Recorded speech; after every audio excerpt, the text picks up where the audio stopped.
horrible news out of Turkey. A twin bomb attack on police officers outside this football stadium of Besiktas in Turkey's largest city, Istanbul, has killed 38 people, according to BBC, and injured many more. So it was a car bomb and a suicide bomber detonated a suicide vest in quick succession late on Saturday. Really horrific stuff.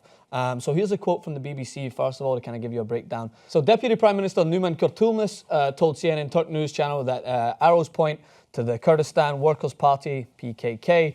30 of those killed in the attack were police officers. Officials say a further 155 people were being treated in the hospital, 14 of them in intensive care, health officials say. So it is important to note, thankfully, I know it's hard to kind of look for any sort of bright side to this. It was 2 hours after the game, where I'm sure there would have been thousands upon thousands of fans there. So, but it was a deliberate attack, from what we assume, on police officials. That's right. That's what I wanted to point out too. Is it was an attack on police officials, which is terrible, and it's an awful tragedy. No matter the less people died in the situation, anytime that happens, it's a terrible tragedy.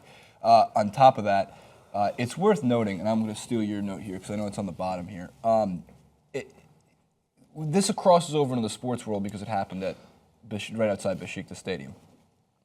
What's important to note in general is that this has been happening in Turkey for a long time. As the article in the BBC stated from this morning with the headline, Istanbul, Besiktas, Turkey, stadium blast kills 38 people. There's no author on it, so I can't credit that. I think it's just by the company, BBC.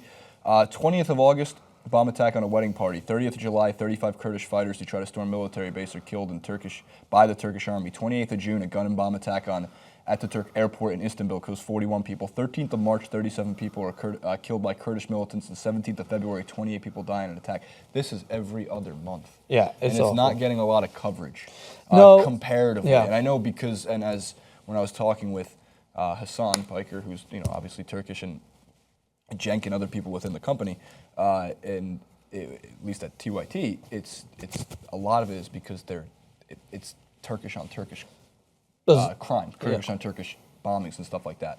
So it's tragic. It deserves more coverage. I guess the only bright side is this didn't happen, as you mentioned, 20 minutes after the game, where it could have been deadly, even deadlier. And then lastly, Francis, I guess we can throw, and this is, I guess, graphic in a way. We'll get to some graphic images. Besiktas TV was doing a broadcast right by the stadium, and this happened right outside the stadium. Olacak yani. Biz bile yan yana olduğumuz için bizle bile oluyor. Bitiyor. El sallıyoruz. Su isteyen olursa su veriyoruz. I think it just makes it very real. Yeah, I mean, we are sitting in the studio right now. The same thing could happen, and we wouldn't know how to react. You're on point with how much this is a consistent problem in Turkey. I mean, if you follow along the coverage on Facebook, I know Hassan does a good job of breaking down the Turkish coup that happened earlier this year. There's a lot of transition going on, a lot of inner conflict with government power and who's in charge. And I think that it is a country that is going through turmoil, and unfortunately, a lot of people will target these public events to try and get their point across, stadiums, to try and push forward a message. Turkish fans are so passionate about football. So doing it outside the stadium, I know fans weren't as much so involved. It was a direct attack on police officials. It's scary stuff. And it's too. 155 people were injured. Yeah, it's petrifying. Number. Here are some images from the actual attack itself. Some of them are actually graphic, but one thing I wanted to note is I just did a video recently on Facebook on the war-caused famine in Yemen. And that's has direct affiliation with the United States, considering they're in cahoots basically with Saudi Arabia, and it's the Saudi Arabians that are causing a problem. But that being said, my overarching point, not so much so was focused on Yemen, it was focused on how we cloud our vision so much so with Donald Trump news. Because we did it for 12 months. Everything that Donald Trump did, we were infatuated by. The media thrived off of it. The ratings shot through the roof. But along that line, and far before Trump, by the way, this was happening, is the media in the United States have abandoned their purpose. And the role of the media is to inform you of what the government is doing in your name and inform you of other things outside of your culture. And people wonder why, when someone like Donald Trump comes and targets a certain group, that people will just go along and follow suit with that, because they're not aware of what's actually going on outside of the United States. They're not aware of these different cultures and these things that are happening. Like, it's unfortunate to state, but imagine if people were maybe in Middle America, who are the assumed go-to Trump supporters, were more aware of the goings-on in Syria and the goings-on in Yemen, the goings-on in Turkey, maybe they would be more sympathetic towards people who are trying to flee these countries, trying to flee these areas to come into the United States to be a little safer, rather than casting a large net and assuming they're all categorized based on one individual who carries out an evil attack. And it's our inability to look outside of the Trump Tower bubble at the moment that clouds all these related news stories that should be covered. Turkey should be covered on a regular basis. That's why part of the reason I chose this story, I know because we're crossing over from sports for a little bit, and you make fantastic points as well. I understand, especially when it comes to the middle of this country, the United States. But what I wanted to highlight was this came from the BBC. But before I found them on the BBC, because as in America, I don't necessarily just go to the BBC for news. More since I've met you and cover more soccer, that's what's led to having them as a trusted sports news source for the most part. But this story, if I'm correct, the first I saw of it was Deadspin, a semi-satirical U.S. sports blog. Yeah, very, very popular. Includes some of the better and more funny, at least, sports writers, guys like Drew Magary and such.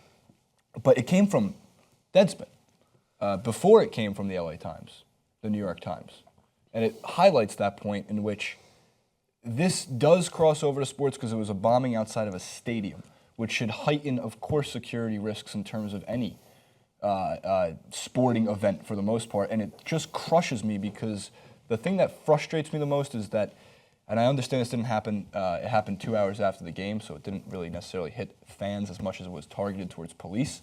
What kills me about it is this isn't the first. We've done the story on the Euros. Yeah, outside of Stade de France. We've done the stories outside of Old Trafford, them finding semblances of bombs and terrorist attacks that have happened. And I hate the idea that they go after such. I understand why it's a public place, but I hate the idea that they go after what people look for to sports for sometimes the biggest thing of all, a distraction from everything else going on. Yeah. A reason for community, a reason to sit down and watch your team and cheer and chant, light flares, although dangerous, whatever it might be, have hopefully not deathly fights in the stands with the opposing team. Mm-hmm. Like, it's for community, it's for a slight distraction, it's entertainment at the end. Yeah, absolutely. I think that